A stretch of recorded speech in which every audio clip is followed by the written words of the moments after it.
Before we begin, don't forget to like, share, and subscribe for more real stories from inside America's most dangerous prisons. What you're about to hear is based on true events. Names and details have been adjusted to protect privacy. Now, let's get into it.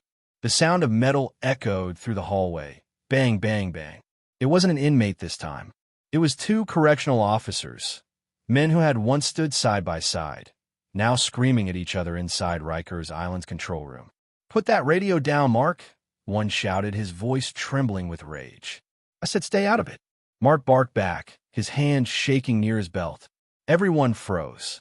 Cameras blinked red in the corners, recording every second. But no one dared to step in. The fight wasn't between guards and inmates anymore. It was between guards themselves. In seconds, a chair flew across the room. Papers scattered. A sharp sound cut the air, a weapon being drawn. "Mark, don't!" someone yelled. And then, silence.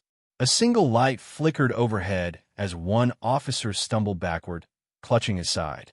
Blood dotted the cold floor. Radios exploded with static as someone screamed, "Officer down!" inside the CO's quarters. But before anyone could respond, the door slammed shut. The officers inside locked it from within. That night, Rikers Island, one of the most feared prisons in America, became the battlefield for a war no one outside was supposed to know about, a war between its own guards. Weeks before that shocking night, everything seemed normal inside the island's concrete maze. The air smelled of sweat, bleach, and fear, the usual scent of control. Officers worked 12-hour shifts, often short-staffed and under pressure. Inmates taunted them through the bars. But the real danger wasn't behind the cells. It was inside the staff room. Officer Mark Davis had been at Rikers for 8 years. Tough, quiet, and respected, he knew every dark corner of the facility. But lately, something had changed in him. His eyes seemed colder. He spoke less. And there were rumors, whispers that Mark had joined a secret group of officers who called themselves the Watchmen. They said the Watchmen didn't follow prison policy. They handled troublemakers their own way, and sometimes even other guards. Officer Raymond Torres, a newer recruit, noticed the shift first. He caught Mark and 2 others staying late after their shift, meeting in the basement where the security tapes were stored. When he asked about it, Mark just smiled. "Some things you don't want to know, kid." But Raymond did want to know. He had joined Rikers believing he could make a difference, that he could protect both staff and inmates. What he didn't realize was that inside those walls, loyalty had its own price. A week later, a riot broke out in Block C. When it was over, an inmate was found beaten nearly to death. Yet the cameras that should have recorded the incident had mysteriously gone dark for 10 full minutes. Raymond reviewed the logs and saw something that made his heart drop. The system was manually shut off by another guard, Officer Davis. When Raymond brought it up to his supervisor, Captain Monroe, the captain's face went blank. "Drop it," Torres Monroe said. "You didn't see anything." "But sir, it's right here." "I said drop it," the captain snapped. That was the moment Raymond realized this went deeper than he thought. The Watchmen weren't just a few rogue officers. They were protected, possibly by someone higher up. Over the next few days, Raymond secretly began collecting evidence. He downloaded camera logs, copied access reports, and wrote down every time Mark's team worked a shift together. But one mistake changed everything. One night, while Raymond was leaving his post, he found a note taped to his locker. It said, "We know what you're doing. Stop now, or you'll end up like Jenkins." Jenkins was another officer, one who transferred suddenly last year after health issues. But everyone at Rikers knew the truth. Jenkins didn't leave because of health problems. He left because someone made him disappear. Raymond's hands shook as he crumpled the note. His heart pounded. He looked around, but no one was there. Just the low hum of the fluorescent lights. That night, he couldn't sleep. He kept hearing voices from the hallway outside his apartment, the sound of boots stopping near his door. And then came a phone call. "Raymond Torres? Yeah, who's this?" "You were warned." Click. The next morning, when Raymond arrived at work, his access badge didn't open the gate. His name had been removed from the duty roster. The guard at the desk wouldn't even meet his eyes. "Orders from above," the man muttered. Raymond's stomach turned cold. He knew then He wasn't just being silenced.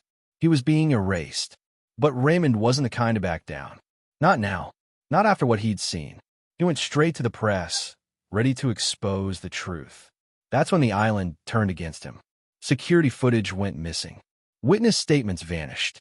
And suddenly, the same officers he once trusted started following him in the halls, whispering behind his back.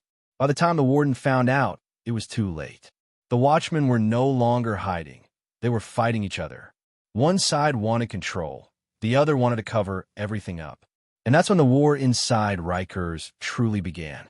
Late one night, alarms blared across the prison.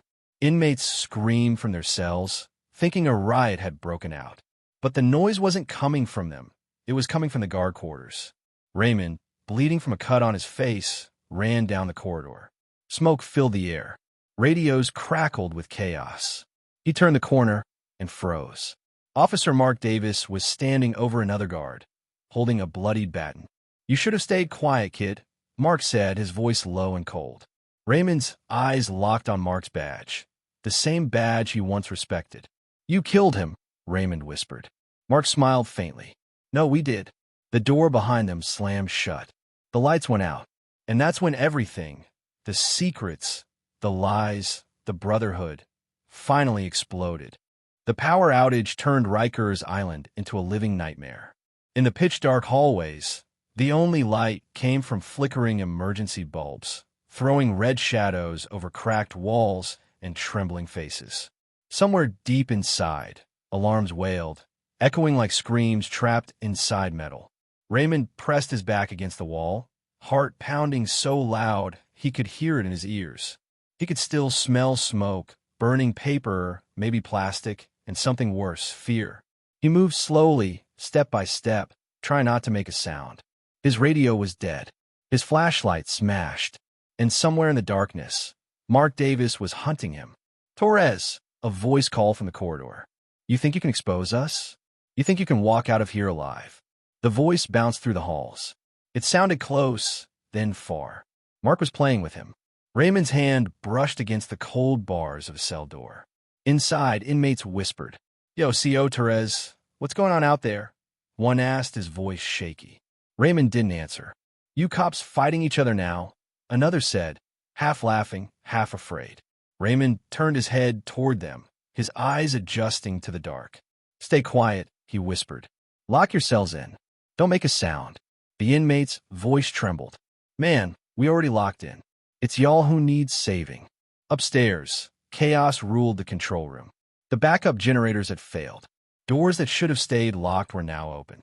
A few guards tried to call for help, but their lines were jammed. Captain Monroe was sweating through his uniform, shouting orders. "Get those doors sealed. Where's Davis?" But no one answered. Half the staff had disappeared into the darkness. The other half was too afraid to move. When the lights flickered back for a second, Monroe saw something that made his stomach twist. A group of officers gathered in the hallway, whispering. Their faces were hidden behind masks, black gloves pulled tight. One of them carried a bag, the same kind used to move contraband evidence. Inside that bag, something heavy shifted. "Watchman," Monroe muttered under his breath. He reached for his radio, but a voice came through before he could speak. "Captain, this is Davis. You should have stayed out of it." The sound of gunfire exploded in the background. Then, silence. Down below, Raymond reached the security bay. The thick glass window was cracked, and monitors showed static. He found a phone still working, the old wired kind. He dialed the outside line, one number he trusted, the Department of Investigation contact he'd been secretly sending reports to. It rang once, twice. Then a voice answered. "This is Officer Lang." "Lang, it's Torres. Listen to me. Something's happening at Rikers. Guards, they're turning on each other. It's not inmates, it's them." "Slow down, Torres.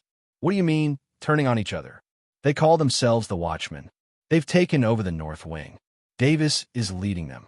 He's—" Before he could finish, the door behind him creaked. Raymond spun around. Mark Davis stood in the doorway, eyes cold and unreadable. His uniform was half torn, his badge missing. He looked less like a guard now, more like one of the very inmates he used to control. "You made the call, huh?" Mark said softly.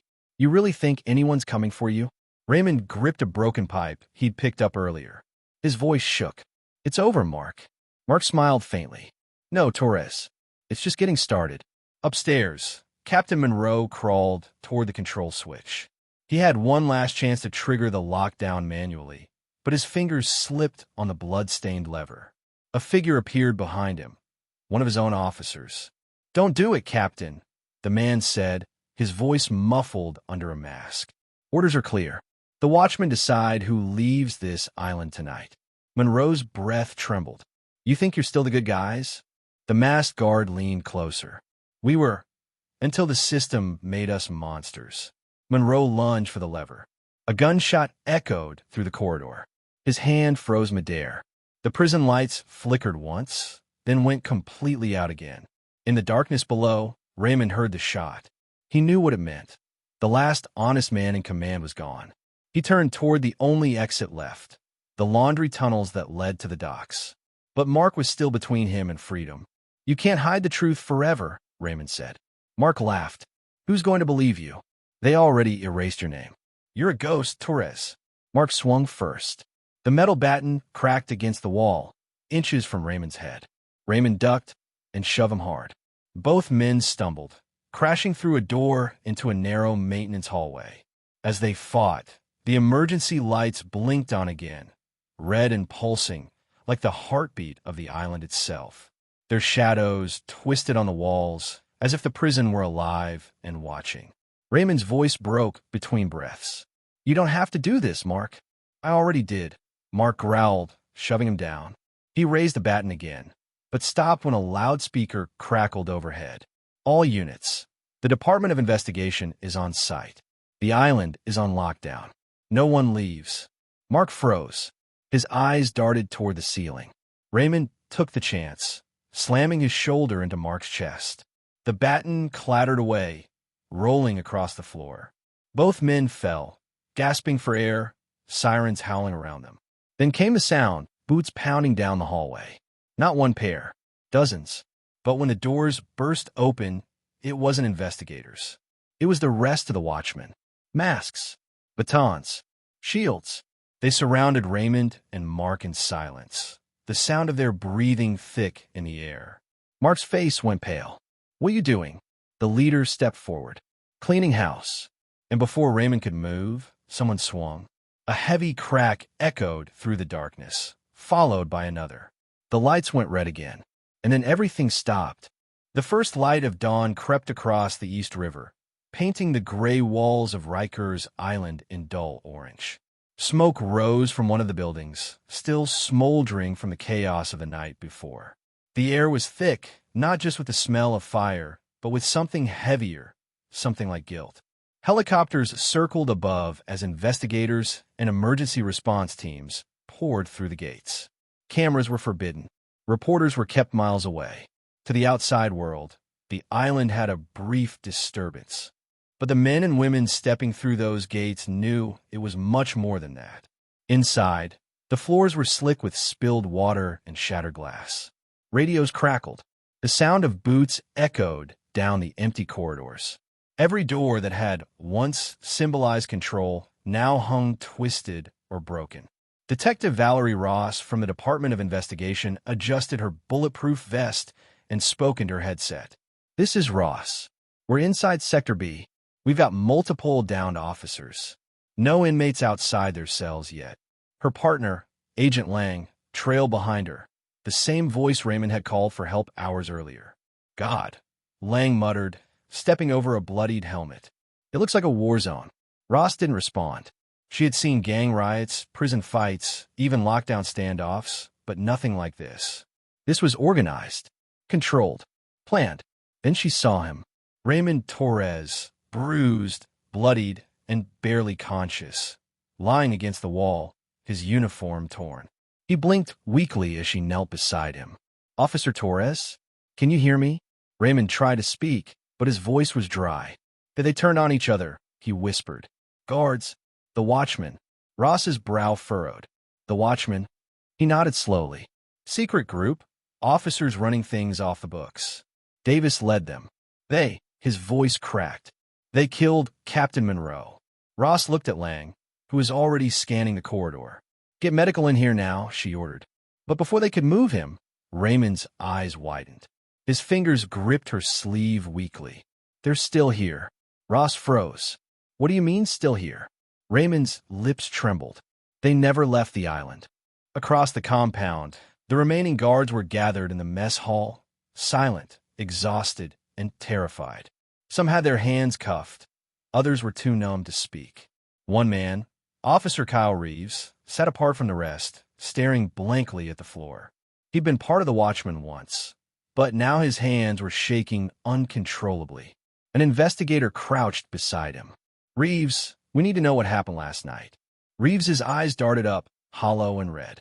It started small, he said, just as trying to take back control. The inmates were running everything, drugs, phones, threats.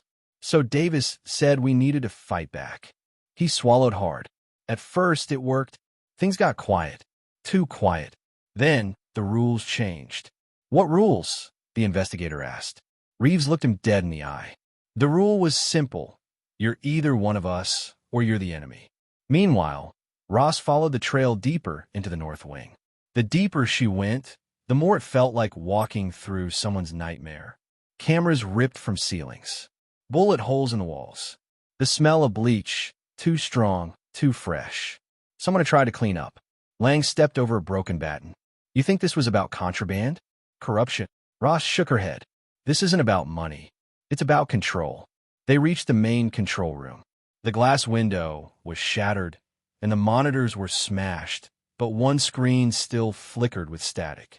Ross leaned closer and noticed something, part of a recording still playing. She hit rewind. The footage cleared for a moment, showing 3 masked officers dragging someone across the floor. Then, the man's face came into view. Captain Monroe. Lang's jaw clenched. That's him. The video jumped, cutting to black. Then a frame flickered, a blurry figure staring directly into the camera. The voice that followed was unmistakable. Stop watching us. It was Mark Davis. Outside, paramedics were loading Raymond into an ambulance when he suddenly grabbed Ross's wrist. Wait, he croaked. There's something you need to see. She leaned closer. What is it? He pointed weakly toward the basement door, the one half hidden behind debris. Records room, security tapes. It didn't destroy them all. Ross signaled to her team. Lang, take 3 officers and secure that basement. If Torres is right, that's our proof. As they descended the narrow stairwell, the air grew colder, damp with the smell of old paper and mildew. The lights buzzed faintly. Lang swept his flashlight across the room. Shelves toppled, files burned, but one steel cabinet was untouched, locked tight.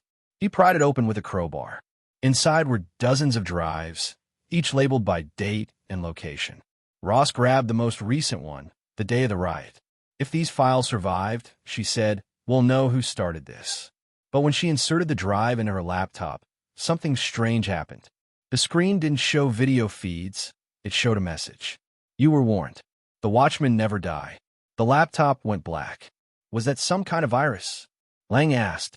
Before Ross could answer, a noise echoed behind them. Footsteps. Slow. Heavy. Getting closer. Lang lifted his gun. Who's there? No answer. The steps grew louder, stopping right outside the basement door. Ross whispered, back up now. The door creaked open. A tall shadow filled the doorway, a man in a torn uniform, his face half hidden by the dim light. It was Mark Davis, blood on his sleeve, a calm, eerie smile on his face. I told you, he said softly.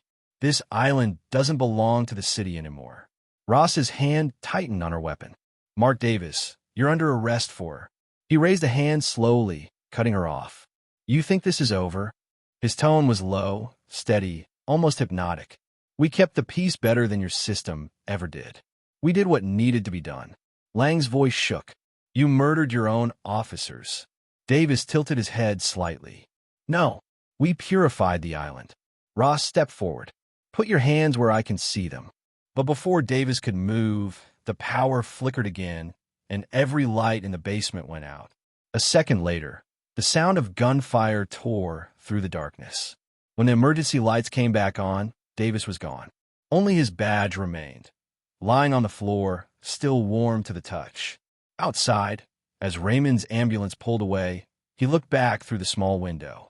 Smoke still rose from Rikers, twisting into the morning sky. He whispered weakly to himself, "They're still in there." And for the first time since it all began, he wasn't sure if anyone could stop them.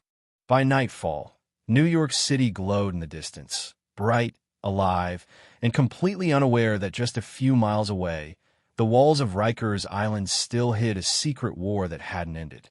Detective Valerie Ross sat in a dim briefing room at the Department of Investigation headquarters. The air was thick with tension, the only sound the steady hum of the projector showing images from the aftermath. Burned hallways, shattered cameras, empty guard towers. Across the table, federal agents watched in silence. On the screen, the final image froze, a blurry still of Mark Davis captured from an external dock camera just before dawn. He wasn't running. He was walking calmly, carrying something under his arm, a sealed case marked evidence. Ross stood, pointing to the photo. He left the island between 4:02 and 4:07 a.m. By the time our teams secured the docks, the boat was gone. No trace, no radar, no contact. Agent Cooper, head of the federal task force, leaned back in his chair. "And you're saying he might have taken sensitive records with him?" "Yes," Ross replied. "Files from the Watchman's private server, including staff logs, shift schedules, maybe even blackmail material." Lang, still bruised from the night before, crossed his arms. "He's not running, sir. He's regrouping. Davis isn't the kind of man who disappears. He's the kind who plans." The room went silent. Cooper exchanged a glance with Ross. "You're telling me this could spread outside Rikers?" Ross hesitated. "It already has." She pressed a button, and a new image appeared on the screen. A photo taken just hours earlier of a correctional facility in upstate New York. The front gate had been vandalized with red spray paint. 3 words, written in bold, dripping letters. "Watchmen never die." Meanwhile, in a small motel room off the Bronx River Parkway, Mark Davis sat at a table covered with papers, ID badges, and old photos of Rikers staff. The television in the corner played muted news coverage of the incident at the island. He ignored it. His focus was on a list, names of correctional officers, detectives, and investigators tied to the case. He drew a line through one name, then another. The third name, he circled Valerie Ross. His expression didn't change. Calm, focused, almost peaceful. Across from him, another man sat silently. It was Officer Kyle Reeves, his hands trembling. "I didn't sign up for this," Reeves muttered. "It wasn't supposed to go this far, Mark." Davis didn't look up. "You did sign up. You made an oath. To protect, yeah, not to kill our own." Davis finally met his eyes. "You think what we did was murder? You saw that place. Corruption. Rot. Officers selling phones to inmates. Smuggling drugs. Turning a blind eye to assaults. We cleaned it. We restored order." Reeves swallowed hard. "You restored chaos." Davis smiled faintly. "Sometimes chaos is the only way to bring balance." He stood and opened the evidence case. Inside were several flash drives, a folded Rikers staff directory, and a burner phone. He picked up the phone and dialed a number. "It's me," he said quietly. "Phase 2 begins tonight." Back at the Department of Investigation, Ross reviewed body cam footage from the rescue team. She paused the video as a reflection appeared briefly in one of the glass panels, a shadowy figure slipping past the dock's moments before extraction. Lang leaned over her shoulder. "That's Davis. No question." Ross nodded. "And look at this." She zoomed in on his hand. He was wearing a black patch on his sleeve, the Watchman insignia, a single white eye with a line through it. Lang frowned. "They've gone underground." Ross rubbed her temples. "We need to alert every correctional facility in the state. If Davis has loyalists out there." The lights flickered. Then the building's alarms blared. Lang jumped to his feet. "What the hell?" A security guard burst into the room. "We've got a breach. Side entrance." Ross drew her gun and ran toward the hallway, her heart pounding. When she reached the entrance, the door was already hanging open. A gust of cold air swept in from outside. On the floor lay an envelope, plain, unmarked, except for one symbol drawn in black ink, a single eye with a line through it. Ross opened it carefully. Inside was a printed photo. Her own photo, taken that morning. And beneath it, a message in red ink. You saw too much. Hours later, rain poured over the city as Ross sat in her car, engine off, staring at the photo. Her reflection in the windshield looked ghostly in the flashing red and blue lights. Lang approached, tapping on the window. You okay?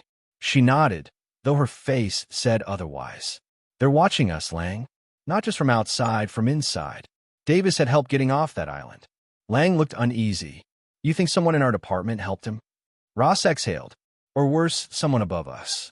Meanwhile, back at the motel, Davis watched through his window as lightning flashed across the river. He could see Rikers faintly in the distance, small, gray, and silent now. Reeves sat on the bed, hands buried in his hair. You don't have to do this, Mark. You can still turn yourself in. Tell them your side before it's too late. Davis didn't answer. He stared at the island as if it were calling him back. After a long silence, he said quietly, You ever wonder why they built Rikers on an island? Reeves looked up, confused. What? So if it could hide its sins, Davis said. Every wall there has a secret buried inside it. We just pulled the first one out. He turned toward Reeves, eyes cold and distant. Now it's time to show them the rest. Reeves shook his head. You're out of your mind. Davis smiled faintly. No, I'm finally free. He picked up the burner phone again and pressed send on a pre-saved message. Across the city, in correctional offices and guard stations, phones buzzed simultaneously with one text. Brothers, time to wake up. At that exact moment, inside the city's main detention center, an officer on the night shift checked his phone. When he saw the message, his face went pale. He looked toward another guard down the hallway, who nodded once, knowingly. A silent signal passed between them. Then, one by one, the security cameras in the building began to go dark. Back at headquarters, Ross's phone vibrated with an alert. Multiple system failures. NYC Correctional Center. Possible coordinated breach. She looked at Lang, eyes wide. It's starting again. Lang grabbed his weapon. You think it's Davis? Ross shook her head slowly. No, it's the watchman. Across the East River, lightning flashed again, illuminating the skyline. And for just a second, reflected in the storm clouds, it looked like the eye of Rikers was opening once more. The prison was silent that night, the kind of silence that hums in your ears. The rain had stopped, but the smell of damp concrete and sweat filled the air. Officer Marcus Hayes stood in the hallway of 1 Main, staring at the flickering light above him. He could hear the shuffle of boots down the corridor. Not inmates this time, but guards. His own brothers in blue. He gripped his flashlight tighter, every muscle tense. He knew what was coming. The cleanup crew, a group of officers who had made it their mission to silence anyone who talked to investigators, was making its rounds. And Marcus had done the unthinkable. He'd given evidence to internal affairs. The sound of boots grew louder. Voices whispered. One of them, unmistakable, was Sergeant Calloway's. You think you can burn us, Hayes? Calloway's voice echoed, deep and cold. You think the brass is going to save you? Marcus took a step back toward the stairwell. You brought this on yourself, he said. It's over, Calloway. IA has everything. Calloway laughed, the sound echoing down the empty hall. You think those desk jockeys scare me? You're done here. The first punch came from behind, a heavy blow to Marcus's ribs. He stumbled, gasping. Another guard grabbed him, slamming him into the wall. The flashlight rolled across the floor, spinning in a circle before stopping against a metal door. But then a shout. Stop! Correctional Bureau. Drop him. Floodlights burst through the hallway as a team of officers from the Bureau of Prisons rushed in. For a moment, everything froze. Flashlights, shouting, confusion. The cleanup crew backed away, but it was too late. Cameras had been rolling since the moment Marcus stepped into the hall. It turned out the Bureau had been tipped off hours earlier by an anonymous call. Later, Marcus would learn it came from Officer Ramirez, the same man who'd been beaten unconscious just weeks before. He'd found the courage to fight back. In the following weeks, Rikers Island exploded with investigations. Officers were arrested. Files were leaked to the press. The secret war, That's what the newspapers called it. The war inside the prison where guards fought not inmates, but each other. The warden was forced to resign. Sergeant Calloway was charged with assault, conspiracy, and obstruction of justice. And Marcus Hayes, the man who dared to speak, quietly transferred out of New York. He never returned to Rikers. But some say the war never really ended. Late-night officers still talk about the code, the invisible line between loyalty and justice. And sometimes, when the halls are quiet, new guards whisper the names of the men who once ruled the blocks, as if speaking them too loudly might bring the darkness back. The island keeps its secrets well, because at Rikers, the walls don't just hold prisoners, they hold stories. Stories of loyalty, betrayal, fear, and wars no one ever sees. If you've made it this far, you've seen a side of Rikers Island few ever talk about, the one where power turns on itself. If stories like this keep you on the edge of your seat, hit that like button, subscribe, and turn on the bell so you don't miss the next one. Because next time, we're diving into another story even darker than this, one that'll make you question what really happens behind bars. Until then, stay safe and never forget, not every war is fought in the open.